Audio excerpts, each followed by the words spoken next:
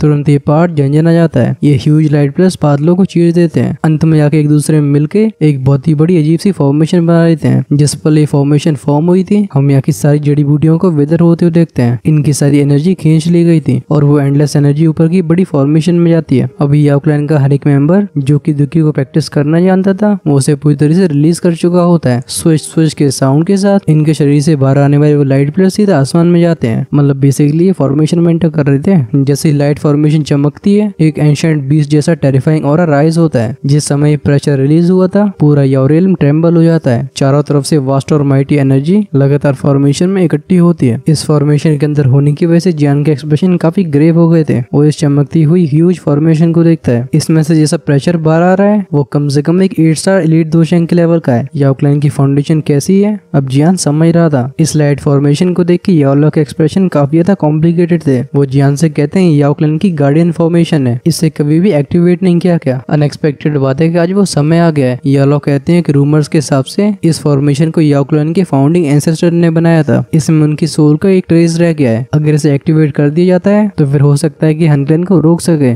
Founding ancestor जियान की face में से ट्विच करती हैं। अगर याओ क्लैन के किसी भी एंसेस्टर को फाउंडिंग एंसेस्टर बोला जा सकता है तो फिर ये बात तो पक्की है कि उनकी कल्टीवेशन एलीट दूधी की थी। इस समय हनुजी की आंखें में इस फॉर्मेशन को देख रही थी जिसमें से फाइटिंग प्रेशर रिलीज हो रहा है। वो हंस के बोलते हैं हा क्या यही याओ क्लैन की गार्डिंग फॉर्मेशन है। इसकी स्ट्रेंथ सच में लिंग क्लैन और शी क्लैन से काफी स्ट्रॉन्गर है। वो सभी की आंखों के सामने पीछे मुड़ता है और उस मॉन्स्टर ब्लैक फ्लेम की तरफ बाव करता है। वो रिस्पेक्टफुल आवाज में कहता है नाइल्टी सर, क्या आप प्लीज बीच में इंटरवीन करके इस फॉर्मेशन को तोड़ दोगे। जैसे ही हनुजी की रिस्पेक्टफुल आवाज उसके मुंह से बाहर आई थी, सभी की शॉक्ड आंखों के सामने वो ब्लैक फ्लेम एक्चुअली विगल करने लगती है। वो ब्लैक फ्लेम एक जगह पे एग्लोमरेट होके एक इंसान के फॉर्म को लेती है। फाइनली ये फिगर सभी के सामने अपीयर हुआ था। इस फिगर को ब्लैक फ्लेम ने कवर करके रखा था और इसके शरीर पे अजीब सिंबल्स छपे होते हैं। उसकी दोनों आंखें किसी ब्लैक होल की तरह थी। इनमें टेरिफाइंग डिवावरिंग पावर थी। ये आसमान में ब्लैक फ्लेम के ऊपर खड़ा होता है। इसके चारों तरफ उन काले फ्लेम्स की वजह से इसकी अपीयरेंस को साफ तौर पर देखा नहीं जा सकता था। लेकिन जिस पल यहाँ पे ये अपीयर हुआ था, सभी के एक्सट्रीमली स्ट्रेंज और एक एंशिएंट ऑरे को सेंस करते हैं। जब ये काले रंग का फ्लेम फिगर अपीयर हुआ था, वो चारों तरफ फैली नाइटी डिवावरिंग फ्लेम वो की रोने जैसी आवाजें को करने लगती है। ऐसा लगता है रिस्पेक्टफुल तरीके से अपने मालिक का स्वागत कर रही हो। जियान की आंखें देखती हैं इस डीमन जैसे फिगर को। इस वक्त जियान की धड़कनें बहुत ही तेज हो चुकी थी। वो कहता है नाइटी डिवावरिंग फ्लेम। जैसे जियान की हेवली फ्लेम की समझ थी, वो इस फिगर को देख के तुरंत ही पहचान जाता है कि नाइटी डिवावरिंग फ्लेम की ओरिजिनल बॉडी है, यानी कि ट्रू नाइटी डिवावरिंग फ्लेम। इससे देख के याओ देखते हैं जियान की तरफ। इस समय उनका मुंह सूख चुका था। वो कहते हैं इस नाइल्टी डिवोरिंग फ्लेम ने एक्चुअली में हेवली फ्लेम स्पिरिट को जन्म दे दिया है। जैसे डिमोनिक फ्लेम रेलम के अंदर प्योरीफाइंग डिमोनी लोटस फ्लेम थी, नाइल्टी डिवोरिंग फ्लेम भी सिमिलर होती है। लेकिन इसे देख के यालो को ऐसा लगता है जैसे वो प्योरीफाइंग डिमोनी लोटस फ्लेम से भी थोड़ी सी स्ट्रॉन्गर हो। जियान अपने होठों को लिख करके बोलता है इसका क्या ही टेरिफाइंग हो रहा है, ये याओडेन से भी स्ट्रॉन्ग लगता है। उसके दिल में भी बहुत ही बड़ा तूफान जग चुका था। उसके लिए पहली बार है जब वो ऐसी पावरफुल हेवली फ्लेम को देख रहा है। जियान को ऐसा लगता है ये बंदा उसकी प्योरीफाइंग डिमोनी लोटस फ्लेम के पहले का एग्जिस्टेंस है। सभी की शॉक्ड आंखों के सामने वो डिमोनिक गॉड जैसा फिगर अपने सर को नीचे झुकाता है। उसकी आंखें देखती हैं उस बड़ी सी फॉर्मेशन को जिसमें वास्ट ऑफ माइटी स्टैंड छिपी हुई थी। हम उसके सर के ऊपर एक मॉन्स्टर्स फ्लेम को इकट्ठा होते हुए देखते हैं। ये अंत में जाके ब्लैक फ्लेम की बरसात की तरह चारों तरफ से उस लार्ज फॉर्मेशन के ऊपर गिरने लगती है। जब इस ब्लैक फायर की ड्रॉपलेट नीचे गिरी थी, चीची की आवाज के साथ उस फॉर्मेशन में से सफेद धुआं बाहर आता है। सभी सेंस करते हैं कि ब्लैक फायर रेन इस फॉर्मेशन की एनर्जी को बहुत ही तेजी से डिवॉर कर रही है। आसमान से नीचे आई उन काली जलती हुई बूंदों की संख्या और भी बढ़ जाती है। जो नीचे हरा भरा जंगल था वो देखते देखते पीला हो जाता है। ऐसा लगता है जैसे इसके अंदर की जिंदगी को डिवॉर कर लिया हो। साथ ही में सभी के कानों में जाती है ऐसी होश आवाज जैसे चच्चों की रूह कांप गई थी। वो आसमान का डीमन जैसा फिगर बोलता है, याओक्लिन अगर तुम हमारे सामने घुटने टेकते हो तो फिर तुम अब भी सर्वाइव कर पाओगे। हमारे पास तुम्हारी याओक्लिन का अब भी यूज है। इस समय याओडेन का चेहरा भी बहुत ही फिरोशियस था। वो चिल्ला के बोलते हैं मेरी याओक्लिन को निकलना इतना आसान नहीं होगा। तुरंत ही नीचे के मेडिसन माउंटेन में से कई रोशनियां उस फॉर्मेशन के अंदर जाती हैं। जियान लाइट क्लस्टर्स के अंदर कई मेडिसिन पिल्स को देख सकता था। ये कई पिल्स एक साथ में होती हैं। जब जियान भी इतनी सारी फाइटिंग पिल्स को एक साथ देखता है उसने भी ठंडी सांस भरी थी। लगता है याओक्लिन अपने पूरे कलेक्शन को यूज कर रहा है। जब वे सारी मेडिसिन पिल्स फॉर्मेशन के अंदर चली जाती हैं, याओडेन के चेहरे के ऊपर एक डिसाइसिव एक्सप्रेशन आ जाता है। वो कहते हैं tens of thousands of pills forming the sky in the name of pills founding ancestor return. Seen फिर से आसमान का दिखाई देता है। ये अनगिनत मेडिसिन पिल्स सीधे जाकर उस फॉर्मेशन में समा जाती हैं। काफी जल्दी पावरफुल एनर्जी में बदल गई थी और जब ये एनर्जी उस लार्ज फॉर्मेशन में फैलती है तो फिर ऐसा लगता है जैसे ये लिक्विड में बदल गई हो। इसमें बैंग बैंग की थंडर जैसी आवाजें आती हैं। याओडेन फिर से अपनी हैंड से इसको चेंज करते हैं। वो चिल्ला के बोलते हैं फाउंडिंग एंसेस्टर वापस लौटो। जैसे उनके मुंह से फिरोशियस आवाज बाहर आई थी उस फॉर्मेशन के बीच में एक स्वरल बन जाता है। इसे बेसिकली छोटा सा टोर्नेडो मान लो। फॉर्मेशन की सारी लिक्विड जैसी एनर्जी उस जगह पे इकट्ठी होने लगी थी। साथ में उस स्वरल में से एक एक्सट्रीमली एंशिएंट ऑरा फैलने लगा था। ये स्वरल थोड़ा सा घूमने के बाद डिसअपीयर हो जाता है और इस समय सभी को वहाँ पे एक इल्यूजरी फिगर दिखाई दिया था। इसने काफी नॉर्मल से लाइन के कपड़े पहन के रखे होते हैं। जिस पल इल्यूजरी ओल्ड मैन यहाँ पे अपीयर हुआ था सारे याओक्लिन के मेंबर्स को ऐसा लगता है जैसे उनके दिल अंदर से कांप रहे हो। इनकी ब्लड लाइन में से प्रेशर ओरिजिनेट हुआ था। इसकी वजह से याओक्लिन के अनगिनत मेंबर्स अपनी जगह पे घुटने टेक देते हैं। खासकर याओक्लिन के एल्डर्स तो ऐसे अफेक्टेड हुए थे कि इनकी आंखों से आंसू नहीं रुकते हैं। अभी ये सभी एक्साइटमेंट के मारे थोड़े से क्रेजी हो जाते हैं। वो चिल्ला के बोलते हैं फाउंडिंग एंसेस्टर। इनकी ब्लड लाइन ऐसे स्टिमुलेट कर रही थी कि इन्हें सामने खड़ा इल्यूजरी फिगर वो गॉड लगता है जिसकी तरफ वो अपनी आंखें उठा के भी नहीं देखना चाहते। इस फिगर को देख के जियान के एक्सप्रेशन भी काफी सॉलम हो जाते हैं। वो कहता है कि यही याओक्लिन के फाउंडिंग एंसेस्टर का सोल फ्रेगमेंट है। भले ही जियान की सोल परफेक्ट हेवली स्टेट में चली गई हो तब भी इस फिगर के सामने से सांस लेने में परेशानी हो रही थी। सामने एक जेन्युइन एलीट दूधी होता तब भी बात अलग थी, बट जियान के सामने बस एक वो सोल फ्रेगमेंट है जो कि न जाने कितने सालों से यहाँ पे बना रहा है। जियान के लिए इमेजिन करना भी डिफिकल्ट हो रहा था कि एक ट्रू एलीट दूधी के पास कैसे लेवल की पावर होगी। जियान के साइड में खड़े यालो की बॉडी ट्रेम्बल होती है। उनकी आंखें जिसमें डर और रिस्पेक्ट भरी हुई थी वो इस बड़ी सी फॉर्मेशन के बीच में खड़े इस इल्यूजरी फिगर को देख रही होती हैं। वहीं पे इस फिगर को देख के हनुजी की आंखें काफी ग्रेव हो जाती हैं। इस इल्यूजरी फिगर में से आने वाला प्रेशर उसके लिए भी सांस लेने में परेशानी खड़ा कर रहा था। वो समझ जाता है कि याओक्लिन से डील करना लिंकलैन या शीकलैन से डील करने इतना आसान नहीं होने वाला। लेकिन हनुजी को भरोसा होता है कि रिगार्डलेस से चाहे कितना भी स्ट्रगल करें अंत में जाके अपने अंजाम को बदल नहीं पाएंगे। हनुजी के बगल में जो ब्लैक फ्लेम ह्यूमन फिगर होता है उसकी वो ब्लैक होल जैसी आंखें भी इस इल्यूजरी फिगर को देखती हैं। एक पल के बाद उसके मुंह से एक साय करने की आवाज बाहर आती है। इनमें कुछ इमोशन छिपे हुए थे।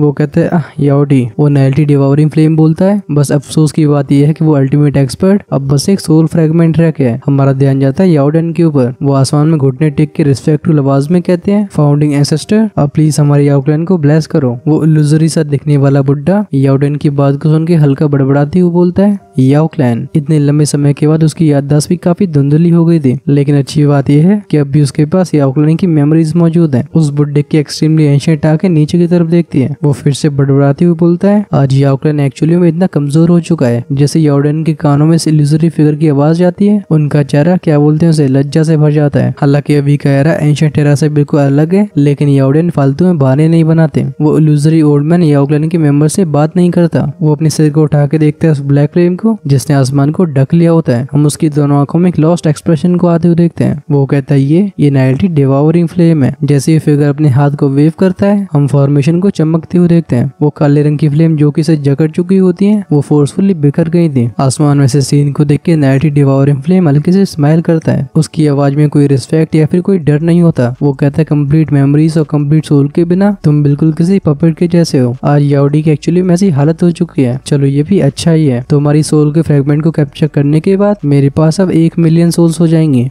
वो अपनी काली सिंबल से भरी उंगली को आगे बढ़ा के नीचे पॉइंट करता है। सभी के कानों में तुरंत ही बैंक की आवाज गई थी। ऐसा लगता है जगह के पर कच्चे उड़ गए हो। इस समय एक ह्यूज ब्लैक फ्लेम फिंगर ने इस आधी माउंटेन रेंज को ढक लिया होता है। ये आसमान में फैली ब्लैक फ्लेम में से आ रही थी, जिसके बाद रूथलेस तरीके से उस आसमान की फॉर्मेशन में जाके प्रेस हो जाती है। ऐसा लग रहा था जैसे उस उंगली के नीचे सब कुछ क्रैक हो जाएगा। ऐसे टेरिफाइंग पावर को देखने के बाद अच्छों के चेहरों के रंग उठ जाते हैं। वो ब्लैक फिंगर आसमान से नीचे आई थी, लेकिन इससे पहले उस बड़ी सी फॉर्मेशन टकरा पाती, वो लिनन के कपड़े पहने हुए बुड्ढा अपने सिर को उठाता है। एक मेडिसिनल कर्टन जिसका आकार उस उंगली से बिल्कुल कम नहीं होता, उस फॉर्मेशन के ऊपर अपीयर हुआ था और इस मेडिसिनल कर्टन को कई मिस्टीरियस लाइंस ने कवर करके रखा होता है। इसे देखने पे बिल्कुल रियल लग रहा था। इसमें से एक एंशिएंट सा ऑरा फैल रहा होता है। जब वो ह्यूज फिंगर उस बड़े से कर्टन में जाके प्रेस होती है, आसमान में एक हम वाली आवाज गूंजती है। इस हमिंग की आवाज की वजह से जो कमजोर लोग होते हैं वो तुरंत ही ग्रक साउंड के साथ खून फेंक देते हैं। कईयों के कान के पर्दे फट गए होते हैं, हाँ जैसे ईयर ड्रम्स बोलते हैं। जब इस तरीके से इनके कानों में से खून बाहर आता है, ये बहुत ही मिजरेबल दिखते हैं। इन दोनों के टकराने के बाद वो बड़ी सी उंगली बिखर गई थी। वहीं फिर जो मेडिसिनल कर्टन होता है वो और भी इल्यूजरी हो गया होता है। इस समय उस बुड्ढे का फिगर भी काफी फीका पड़ गया था। साफ तौर पे इस अटैक को इस्तेमाल करने में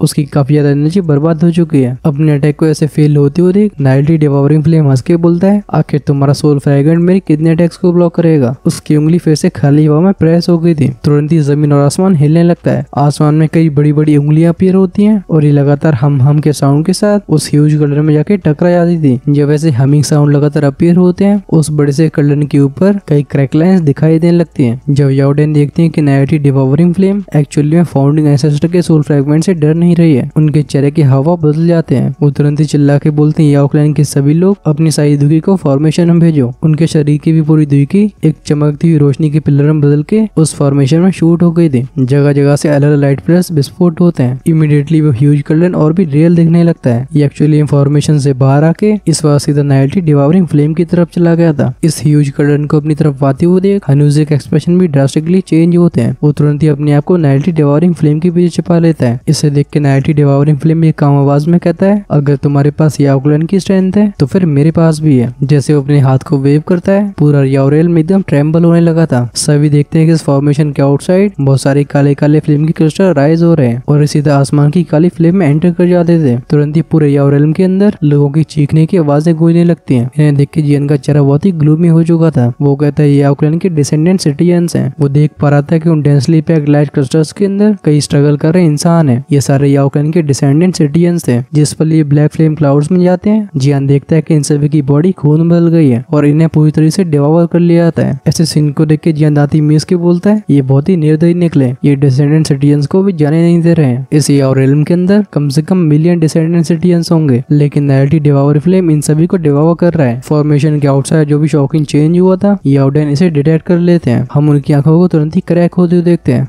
उनकी पागलपन से भरी विशेष आवाज इस पूरे रेल में गूंजती है। वो कहते हैं, हनक्लैन आज तुम्हारे हनक्लैन और मेरे याओक्लैन में एक ही रहेगा। लेकिन नाइल्टी डिवॉरिंग फ्लेम याओडेन की दाढ़ को बिल्कुल इग्नोर मारता है। वो अपने हाथ को क्लेंच करता है। हम एक खून की गोले को बनते हुए देखते हैं। ये टेरिफाइंग स्पीड से फूलने लगा था। याओक्लैन के मेंबर्स बड़ी बॉल के अंदर से एक अपनी सी खुशबू को सेंस कर पा रहे थे। ये याओक्लैन का ब्लड होता है। जब ये ब्लड बॉल 10,000 फीट की हो गई थी, वो नाइल्टी डिवॉरिंग फ्लेम में इशारा करता है। वो कहता है एक्सप्लोड। ये खून की बॉल सीधा उस ह्यूज कर्टन से जाके टकरा रह जाती है। अब ये पूरे आसमान को लाल रंग ने ढक लिया होता है और कोई भी कुछ सुन नहीं पाता, लेकिन जो सभी की आंखों के सामने ब्लड कलर फैला हुआ होता है वो सभी को बता रहा था कि एनाइलेशन जैसी क्लैश कोई इल्यूजन नहीं है। तब एक और बैंग साउंड के साथ एक अल्टीमेट लेवल की फाइटिंग एनर्जी वेव फैलती है। इस एक्सप्लोजन की वजह से जमीन पर कई मोटे मोटे क्रैक्स बन जाते हैं। अंत में आके ब्लैक फ्लेम की डिवोरिंग पावर इतनी बढ़ जाती है कि वो ह्यूज कर्टन पूरी तरह से गायब हो गया था और जो बची हुई एनाइलेशन फोर्स रह जाती है वो टारगेट करती है सीधा फॉर्मेशन को। सभी के कानों में एक बूम की आवाज गई थी और ये फॉर्मेशन ट्रेम्बल होती है। एकदम शॉकिंग स्पीड से वो लिक्विड जैसी एनर्जी चारों तरफ फैलती है। उस बड़ी सी फॉर्मेशन को ऐसे फीका पड़ती हुई देख याओ क्लैन के मेंबर्स के दिल एकदम ठंडे पड़ गए थे। इनमें से किसी ने भी सोचा नहीं होता कि फॉर्मेशन जो कि पूरे क्लैन की एनर्जी से बनी हुई है वो आसमान में खड़े टेरिफाइंग एग्जिस्टेंस को ब्लॉक नहीं कर पाएगी। ऐसे सीन को देख के आसमान में खड़ा इल्यूजरी ओल्ड मैन अपने सिर को हिलाता है। उसकी बड़बड़ाती हुई साय करने के बाद सभी के कानों में जाती है। वो कहता है हम इस कैलेमिटी से बच नहीं सकते हैं।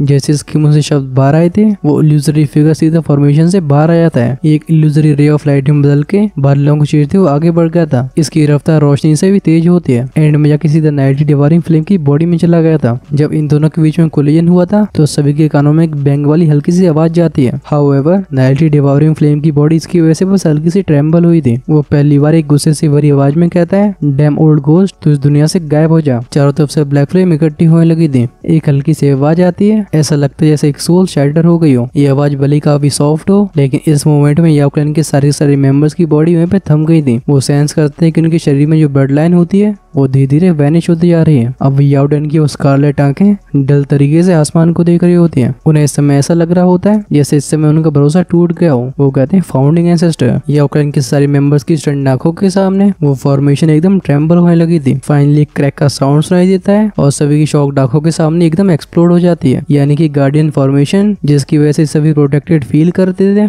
अब उसकी सुरक्षा उनके ऊपर से हट चुकी है। आई गेस इसकी मीनिंग को आप सभी तो समझ चुके होंगे, बट ये नेक्स्ट एपिसोड में और भी क्लियर हो रहा होगा। हमने बेसिकली इसमें जाना है कि लिंक क्लैन और शी क्लैन कैसे डिसअपीयर हुए थे और नाइटी डिवोरिंग फ्लेम के पास कैसी हॉरिफाइंग एबिलिटीज हैं। नेक्स्ट एपिसोड में होने वाला है क्लैन एक्सटर्मिनेशन वॉर, जहाँ पे हमें शुरुआत में डिवोरिंग सोल देखने वाली है। अब इस नाइटी डिवोरिंग फ्लेम से डील करने के लिए जान को क्या करना पड़ेगा, चलो उसके बारे में जानते हैं हम नेक्स्ट एपिसोड में। अगर आप इसे मिस नहीं करना चाहते तो चैनल को सब्सक्राइब करके बेल आइकन के बटन को ऑन करके रखो, जिससे हमारे वीडियोस आपके पास लगातार पहुंच पाए। वीडियो का लाइक टारगेट है 12K का। देखते हैं क्या आप सभी से कंप्लीट करवा पाते हो। चैनल की मेंबरशिप सभी ओपन है, आप उसे ज्वाइन करके हमें पर्सनली सपोर्ट कर सकते हो। ऐसा करने में आपको अर्ली एक्सेस मिल जाएगा, जिससे हम जैसी वीडियोस को प्रिपेयर करते हैं आप उन्हें तुरंत ही देख पाओगे। ज्वाइन का बटन मिलेगा चैनल की होम पेज पे। चलो अब करते हैं इस वीडियो को यहीं पे क्लोज। अगर आपसे पिछला एपिसोड मिस हो गया था तो उसे डायरेक्टली लेफ्ट में क्लिक करके देखा जा सकता है। Until then take care, tata bye bye.